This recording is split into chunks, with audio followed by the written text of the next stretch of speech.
የት መሄድ ትፈልጋለህ?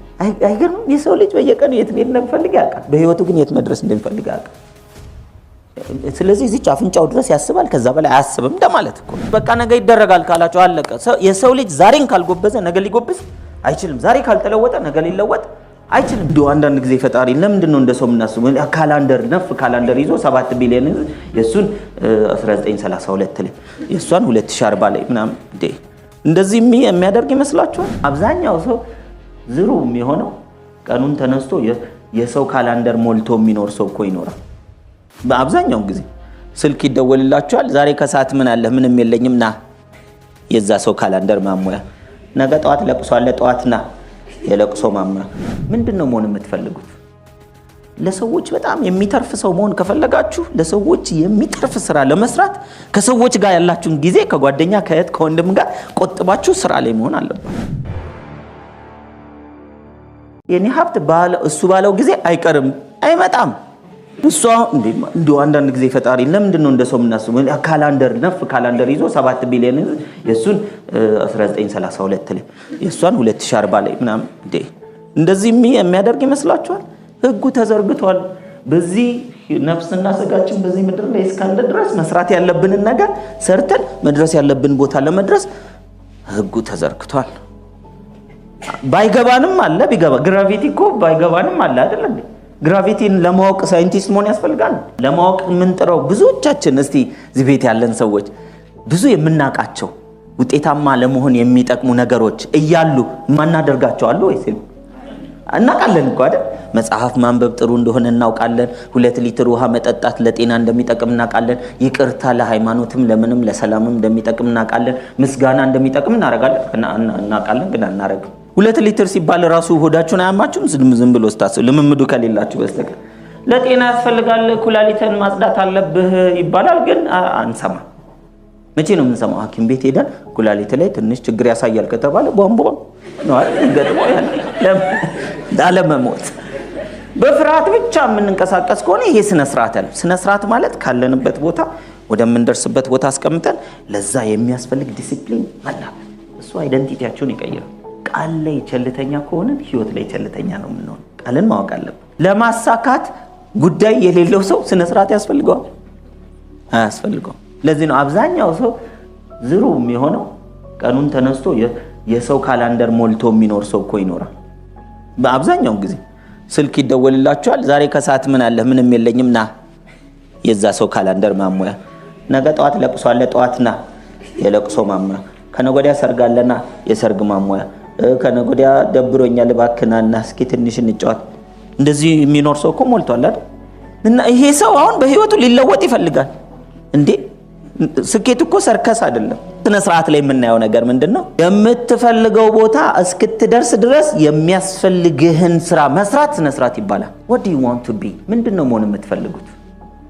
ለሰዎች በጣም የሚተርፍ ሰው መሆን ከፈለጋችሁ ለሰዎች የሚተርፍ ስራ ለመስራት ከሰዎች ጋር ያላችሁን ጊዜ ከጓደኛ ከእህት ከወንድም ጋር ቆጥባችሁ ስራ ላይ መሆን አለባችሁ። አሪስቶትል ምን ይላል? ፍላጎትን በምክንያት መፈተሽ ብቃት የግል ስነ ስርዓት ነው ይላል። ፍላጎትን በምን መፈተሽ? በምክንያት። ብዙ ጊዜ ፍላጎታችንን እናስቀምጥና በምክንያት አንፈትሽ። ባክ እኛ ሀገር ይሆናል ብለህ ነው? ይሄ ምክንያት ነው? እኛ ሀገር ያልሆነ የታባቱ ይሆናል? እኔ እኮ የአይቲ ካምፓኒ ማቋቋም ፈልጌ ነበር ስትይ ምን እኛ ሀገር ይሆናል ብለህ ነው? እኛ ሀገር እኮ ነው የሚሆነው እንደው አይደል እንዴ? አይቲ ያልተስፋፋበት ቦታ ላይ። ስለዚህ ማስፋፋት ብትጀምሪ ኒዱ አለ ወይ? አዎ። ሰው ያቅም ወይ? አዎ። ካሳወቅሽ መሸጥ ትችላለሽ ማለት ነው። 2 ሴልስማኖች ነበሩ። ሁለቱም አንድ ፋብሪካ ወደ ሆነ ከተማ ይልካቸዋል። ትንሽዬ ከተማ። እዛ ትንሽ ከተማ ተልከው ሁለቱም ሪፖርት ጽፎ ይመጣሉ ፋብሪካው ምንድነው ማርኬቱን እስቲ ያጥኑልኝ ብሎ ነው የላካቸው። ሁለቱ የሽያጭ ሰራተኞች የምን ልዩነት አላቸው? ያስተሳሰብ። እናንተ ከዛሬ ጀምሮ አንደኛውን እንድትሆኑ ነው ይሄን የምነግራችሁ። ሁለቱም ሪፖርት ጽፈው መጡ፣ የተለያየ ሪፖርት። አንደኛው ምን አለ? እዛ ከተማ ያሉ ሰዎች ጫማ ያቁም፣ ጫማ ፋብሪካ ነው፣ ጫማ ያቁም፣ ጫማ የሚያረግ ሰው የለም። ስለዚህ እዛ ፋብሪካ ብራንች ብንከፍት ወይም ደግሞ ሽያጭ ብናስብ የሚገዛን ሰው አይኖርም፣ ምክንያቱም ጫማ ስለማያቁ አይገዙንም። ሁለተኛው ደግሞ ምን ብሎ ጻፈ?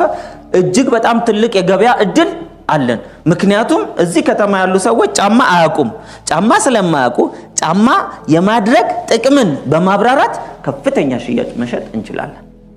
ሁለቱም ልክ ናቸው አይደል? እንደየታቸው ስለዚህ የሆነ ቦታ ላይ ሰዎች አያውቁም ብላችሁ ካሰባችሁ ማሳወቅ የሚባል ስራ ከሰራችሁ መሸጥ ይቻላል አይቻልም? የት መሄድ ትፈልጋለህ? አይገርምም? የሰው ልጅ በየቀኑ የት መሄድ እንደሚፈልግ ያውቃል። በህይወቱ ግን የት መድረስ እንደሚፈልግ ያውቃል። ስለዚህ እዚች አፍንጫው ድረስ ያስባል፣ ከዛ በላይ አያስብም እንደማለት እኮ። ሁሉ ነገር አለ ብፌው ላይ፣ ብታየውም አለ ባታየውም አለ። ከብፌው ላይ የማንሳት ስነ ስርዓት ግን ያንተ ነው። እየተያየ መኖር ይቻላል። አሁን መስራት የምንወዳቸውን ነገሮች በመስራት ማሳካት የምንፈልጋቸውን ነገሮች የማግኘት ምርጫ ይሆናል ማለት ነው። ከጥቂት ልፋት በኋላ 3 4 5 ዓመት ከዛ በኋላ አውቶማቲክ ይሆናል። ስነ ስርዓት ለመገንባት አንደኛ ከማን እንጀምር? ስነ ስርዓት ከራስ እንጀምር። በውስጡ ያልተመላለሰ ሰው በውጭ ሊመላለስ ስለማይችል የግል ስነ ስርዓት። ብዙ ጊዜ ስነ ስርዓት ሲባል ዘመድና ያለን፣ ጎረቤት ጓደኛና ያለን፣ ቤተሰብና ያለን፣ ማንን ነው ማየት ያለብን? ራሳችንን። ስለዚህ ለዚህ የምታረጉት ተግባር ይህ ነው። አንድ ተግባር ህልሜን፣ እቅዴን፣ ግቤን፣ አላማዬን እንዳላሳካ እንቅፋት የሆነብኝ ምንድነው?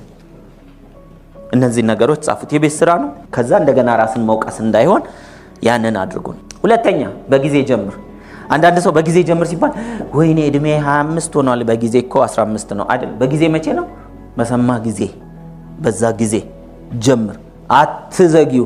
ቆይ ነገ፣ ቆይ በኋላ፣ ወደፊት እንዳትሉ፣ በጊዜ እንጀምር። ቆይ በኋላ የሚል ነገር አልያዘንም እኔና እናንተ። በኋላ ሰራዋለሁ፣ ከምሳ በኋላ ሰራዋለሁ፣ ከስልጠና በኋላ ሰራዋለሁ፣ ነገ እንትን ስላለብኝ ከሱ በኋላ ሰራዋለሁ፣ ከሰኞ በኋላ ሰራዋለሁ። አሁን ማልሰራቸው ስራዎች፣ በኋላ ማልሰራቸው ስራዎች መቼም አሁን የማትሰራው ስራ በኋላ የማትሰራው ስራ ነው። በኋላ የማትሰራው ስራ መቼም የማትሰራው ስራ ነው። ስለዚህ አሁን የምትሰራው ስራ ምንድነው ነው ትልቁ ነገር። በቃ ነገ ይደረጋል ካላችሁ አለቀ። የሰው ልጅ ዛሬን ካልጎበዘ ነገ ሊጎብዝ አይችልም። ዛሬ ካልተለወጠ ነገ ሊለወጥ አይችልም። ዛሬን ካላሻሻለ ነገ ሊሻሻል አይችልም። ዲሌ ያደረጋችኋቸው ነገሮች ዋጋ ያስከፍላችኋል። ዛሬ ደግሞ ሁለቱም ዋጋ ያስከፍላል። አሁን መስራትም ዋጋ ያስከፍላል፣ ዲሌ ማድረግም ዋጋ ያስከፍላል። አሁን መስራት ከጓደኞቻችሁ ጋር ካለው ታይም ላይ ትቀንሳላችሁ። የመዝናኛ ሰዓት ይቀንሳል፣ ይከብዳሉ። ያው በኋላ ግን BMW ይዘው የሚታዩት ወርቅ ያወጡ ሰዎች ናቸው። ስለዚህ የቱ ጋር ነው መድረስ የምትፈልጉት? መድረስ ለምትፈልጉት ቦታ ዋጋ ይከፈላል። ታይም ኢዝ ጎልድ፣ ታይም ኢዝ ላይፍ። ጊዜ ወርቅ ነው። ጊዜ ምንድን ነው? ህይወት ነው። ጊዜ ህይወት ከሆነ፣ ጊዜ ሀብት ከሆነ ዛሬ እንደ ሀብት ከተጠቀምንበት ነው እንጂ ጊዜው እኮ ስላለፈ ሀብት ሆናል ወይ እያንዳንዷን ደቂቃ ወይ ሀብት እናደርገዋለን ወይ ምን ይሆናል? እዳ ይሆናል አይደል? ስለዚህ ዛሬን አይደለም ማየት ያለባችሁ። የጊዜ አጠቃቀም መቀየር አለበት ነው። ለህይወታችሁ የምታስቀምጡት ግብ አለ አይደል? ያለ ግብ ዲሲፕሊን የለም። ጎል አለ የምታስቀምጡት። ምንም ያክል ክሬዚ ጎል ይሁን ግድ የላችሁም፣ ይሳካል። በዛ ውስጥ መድረስ ትችላላችሁ።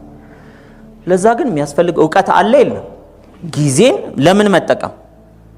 ዕውቀት ጀነሬት ለማድረግ። ግብ ከሌላችሁ እኮ የተገኘውን ለቃቅሜ ሞታለሁ እንደማለት ነው። ከመረጣችሁ ግን የኔ ትያለሽ ማለት ነው። እዚህ ጋር ለመድረስ በዛ ውስጥ የሚከፈለውን ዋጋ እከፍላለሁ። ዋጋ ከተከፈለ የምደርሰው እዛ ጋር ነው። ስለዚህ የጊዜ አጠቃቀማችን የሚሆነው ለምንድን ነው? ለግባችን። ለግባችን ምን ማድረግ አለብን? ምን ያስፈልገኛል? አለማወቅ አለ። ለማወቅ ዲግ አድርጉ። እየሰለቻችሁም እዛ ላይ ደስታችሁ ማድረግ የምትፈልጉትን እስክታገኙ ድረስ የሚያስፈልገውን ስራ እየወደዱ መስራት መለማመድ ነው። እያማረሩ መስራት ዋጋ የለውም። ለምን? ማማረሩ ያስቆማችኋል።